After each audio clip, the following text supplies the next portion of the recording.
Bom dia, boa tarde, boa noite, gente. Quem fala aqui é o professor André Nascerala. Vamos lá, estamos juntos aqui para mais um vídeo no nosso canal.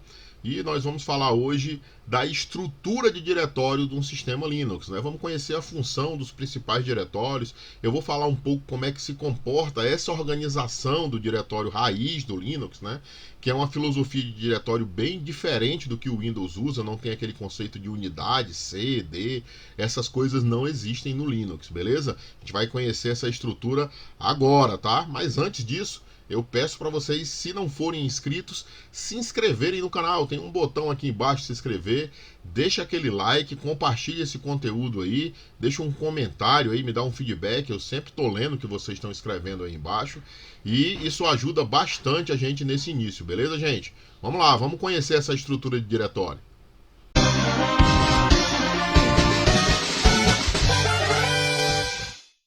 Bom, vamos lá, vamos começar a aula de hoje, né, e dando continuidade ao trabalho de Linux para iniciantes, né, que a gente está seguindo de conteúdo.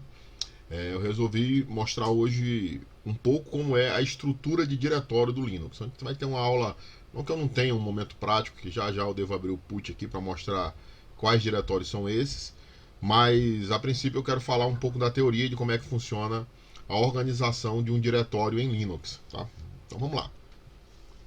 Como é essa estrutura de diretório? Então, ó, no sistema Linux, geralmente temos uma estrutura de diretório um pouco complexa, né? Claro que essa complexidade que ele sugere aqui é em comparação a outros sistemas, né? Então a gente tem uma quantidade de diretórios e funções específicas maiores do que outros sistemas conhecidos, como é o Windows, por exemplo, onde você pega ali uma unidade de instalação do Windows, ela tem poucos diretórios, né? Tem o diretório arquivo de programas, o diretório Windows e o diretório dos usuários, né? Geralmente é o diretório users, que aqui no Linux é o home, tá? Então, aqui no Linux tem muito mais coisa, a coisa é bem mais detalhada. E outra coisa, de acordo com a distribuição, isso pode variar um pouco, ou seja, não assuma tudo que eu estou dizendo aqui como a coisa padrão de qualquer distribuição, porque não é. Em algumas distribuições, essa estrutura, né, como esses diretórios estão distribuídos, podem ficar um pouco diferente, ligeiramente diferente, tá? Não muito assim que você não vai entender e vai ficar perdido, não.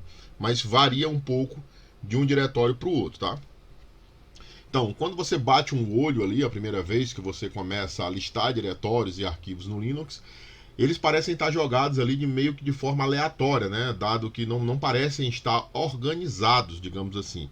Mas sim existe uma organização, sim existe função para aquelas coisas que estão ali e não é bagunçado desse jeito, tá? Existe um padrão e um porquê daqueles diretórios e arquivos existirem, tá? Então, ó, felizmente, há uma certa ordem e uma lógica fazendo com que cada diretório do sistema tenha uma finalidade específica, né? Primeiro, vamos entender um conceito que é um pouco diferente para a galera que vem do Windows, que é o conceito de diretório raiz. É diferente, tá? Então, ó, o sistema de arquivo mais importante de um sistema Linux, né, é o sistema de arquivo raiz, né? O que é isso, tá? Então, toda a estrutura de diretório de um sistema operacional Linux e qualquer outro Unix-like da vida, como é o próprio Unix ou o BSD, eles seguem essa estrutura de montar todo e qualquer dispositivo ou qualquer outro diretório do sistema, unidade de armazenamento, coisas do tipo, sob esse diretório aqui. Então, esse diretório barra vai ser o ponto de partida para toda a estrutura de diretório. Diferentemente do Windows, por exemplo, que trabalha com o conceito de unidades, né? Então, geralmente a unidade C é a unidade de instalação do Windows, né? Aí você pode botar um pendrive, ele vai botar o pendrive com outra letra e tal, e ele vai seguindo esse conceito de unidades. Aqui no Linux não existe isso, né? Existe o conceito de montagem, tá? Então, tudo é montado sobre o sistema barra. Então, por exemplo, o diretório barra é o diretório principal e está tudo sobre ele. Quando você pluga um pendrive, por exemplo, no Linux, ele não atribui a ele uma letra ou uma unidade. Ele atribui a esse pendrive um caminho que sai desse diretório barra. Então, por exemplo, barra MNT, que é o diretório padrão para montagem, a gente vai já falar dele aqui, barra, aí ele bota o rótulo do pendrive. Se você entrar nesse diretório, você automaticamente está no pendrive. Não precisa, tipo como é no Windows ou no DOS, né? C2 pontos, D2 pontos, não tem isso. Ele cria um caminho a partir do barra para aquele dispositivo de bloco, certo? Então é desse jeito, tá? Seja CD, pendrive, HD externo, qualquer dispositivo de armazenamento vai ser construído desse jeito. Então, um sistema de arquivo raiz deve conter o necessário para suportar um sistema Linux completo. E, para tanto, deve incluir alguns requisitos básicos. Eu vou citar aqui os principais diretórios agora. Vamos falar deles aqui. O barra é o diretório raiz, como eu acabei de dizer, né? Onde tudo vai estar organizado sob ele. Então, barra e diretório, caminho e tal, ele vai seguindo sempre sobre o barra. Por exemplo, ó, barra bin, né? Esse primeiro barra aqui está referenciando que o bin é um diretório que está ligado ao raiz. Então, para que serve o bin? O bin é o diretório onde ficam os arquivos executáveis pelos usuários diversos do sistema, né? Em comandos, como ele chama aqui, comandos essenciais do sistema. Então, os executáveis ficam aí, né? É bin porque em Linux existe a cultura de chamar arquivo binário, né, de executável. É o diretório bin, né, de binary, né? O outro diretório boot, é onde fica o kernel do Linux, né? O kernel do Linux fica dentro do diretório boot. Para quem não sabe, kernel é o núcleo do sistema operacional, é aquela parte do sistema que reúne as tarefas mais críticas, né? Então fica dentro do diretório boot. Esse para mim é o diretório hierarquicamente mais importante do Linux, né? Diretório onde estão os arquivos necessários para iniciar o sistema. Aqui é onde fica localizado a imagem do kernel do Linux, tá? Então, isso aqui é meio que padrão. É difícil você pegar alguma distribuição que não esteja, não consigo nem ter em mente aqui agora, onde o kernel não esteja dentro do diretório /boot, tá? Outro diretório, o /dev, diretório onde estão os arquivos de dispositivos do sistema, né? Como se fossem os drivers, né? Então, a drive o caminho para o disco, né? O dev que referencia o dispositivo de armazenamento, disco, CD-ROMs, terminais. O Linux trata isso aí, terminais como arquivos no diretório dev, TTY, coisas desse tipo. A gente deve falar em coisas posteriores, drivers de áudio e tal, né? Se eu fosse fazer uma analogia, esse diretório aqui seria como se fosse o System32 do Windows, né? Que ele fica aqueles arquivos de driver e dispositivos lá. Outro diretório que tem no Linux é o diretório etc, diretório onde estão localizados os arquivos de configuração do sistema. Quando você administra um servidor Linux, o etc é o diretório que você mais usa, né? Porque o Linux é muito utilizado, né? Inclusive é o sistema operacional mais usado em servidores ao longo do mundo, né? Em todo o mundo. E configurar esses serviços que estão dispostos no sistema Linux exige que você manipule esse diretório, né? Então, proxies, servidores de DNS, servidores de arquivo, né? Servidores diversos, DHCP, tudo, eles vão ter o arquivo de configuração referenciado dentro desse diretório aqui, tá? Então, todo diretório, todo arquivo de configuração é referenciado dentro do diretório etc. O diretório home é equivalente ao diretório users do Windows, né? Onde é o diretório usado por usuários para guardar os seus arquivos diversos, né? Então, por exemplo, você tem um usuário no sistema, geralmente o seu usuário fica dentro do diretório home, o diretório dele, né? Assim como é o users do Windows, a função é equivalente. O diretório lib é as bibliotecas, né? Então, o diretório onde estão localizadas as bibliotecas essenciais do sistema, né? Utilizada pelos programas que os executáveis estão dentro do bin e demais módulos do kernel, né? Então, as bibliotecas, né, no caso aqui do Windows seriam como se fossem as DLLs, né? Ficam dentro desse diretório lib, tá? O lib serve para isso, as bibliotecas. O diretório MNT, que eu falei agora há pouco no slide anterior, quando eu me referenciei à montagem do pendrive, né? É de mount. Então, esse diretório ele pode variar de uma distribuição para outra, tá? Mas geralmente é o MNT. Ele é um diretório vazio, né? E esse diretório geralmente é utilizado para pontos de montagem de dispositivos. Então, quando você bota um pendrive, ele geralmente monta automaticamente, né? Tem um utilitário em Linux que chama automount. O automount ele vai fazer um caminho dentro desse diretório referenciando o pendrive que tu botou, certo? Então, ele é utilizado para isso. Posso montar o pendrive em outro diretório? Pode, e vai ter aula lá na frente sobre o comando mount, tá? Que é para isso, tá? Mas de forma automatizada, né, em ambiente gráfico principalmente, o automount monta automaticamente dentro desse diretório aí, tá? Outro diretório, o diretório proc, né? Esse aqui é um diretório diferente. Eu acho que nem sei se existe referência direta a uma coisa no Windows nesse sentido aí. Então, um diretório que possui informações do kernel e de processos. Ele é um diretório que é criado por demanda. Quando você liga o sistema, ele vai criando lá dentro, ele geralmente reúne informações do sistema, né? Eu vou até mostrar dois arquivos aqui, o arquivo CPU info e o arquivo main info, que mostra informações do processador e da memória. Então eles ficam lá dentro desse diretório. Ele é um diretório que é criado de forma dinâmica, né? Esse diretório proc. Outro diretório, o diretório OPT, diretório onde estão localizados os aplicativos instalados que não venham com Linux, ou seja, arquivos instalados de forma opcional, né? Então vem daí de option, né? Então ele veio desse esquema, são arquivos opcionais que ficam instalados aplicativos que não são, digamos assim, nativos daquela distribuição.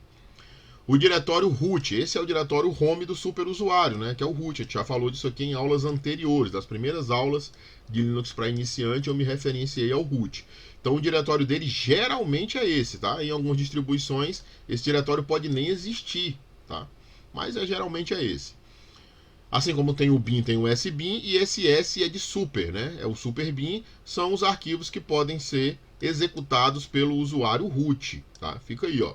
Diretório onde estão os arquivos essenciais do sistema, como aplicativos utilitários para administração do sistema. Normalmente, só o superusuário root tem acesso a esses arquivos. Então, o bin são os executáveis do root, para ser mais simples, tá? Ficam aí dentro. Que utilitários são esses? De reboot, de configuração de rede e tal. Eles geralmente não podem ser executados por qualquer usuário, tá? Só pelo root. E eles ficam com o binário, né, o executável, aí dentro. O diretório TMP, como o nome sugere, bem simples, né? Diretório de arquivos temporários, né? Alguns processos precisam de um diretório para troca de arquivos, ele usa o TMP para isso, tá? O diretório USR, diretório de arquivos pertencente aos usuários, né?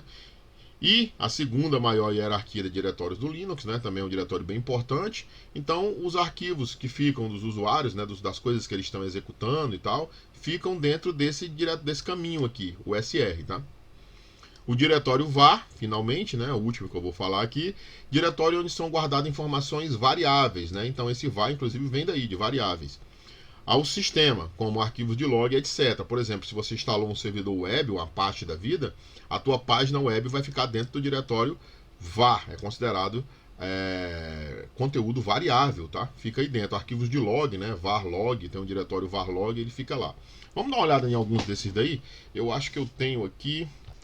Bom, tive que fazer um corte aí, né? A minha máquina virtual não estava inicializada, inicializei.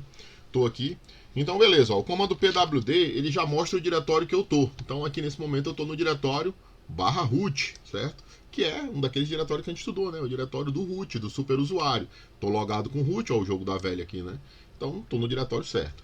Quem é o barra, né? Vamos entrar no barra aqui, ó, cd barra. Tô no barra. E todos aqueles diretórios que eu falei ficam no barra. Quer ver, ó? Vou dar um ls -l aqui pra gente ver esses caras, ó. Então tem alguns diretórios aqui que eu não falei, tá?